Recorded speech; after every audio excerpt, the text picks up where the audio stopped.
Hello everyone, I hope you are doing well. Today we'll talk about how to fix or how to solve the problem of kicking you out on Shazam. You click on settings. Here we go to apps, default apps, app settings. Then we'll search about Shazam app and we click here in this window. Then we click on force stop and we click OK. Here we go to storage. Then we click on clear cache. In the end, you will turn off your phone and you will wait a moment to restart your phone again to fix that problem.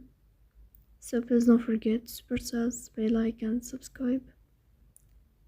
See you next time and thank you for your watching and your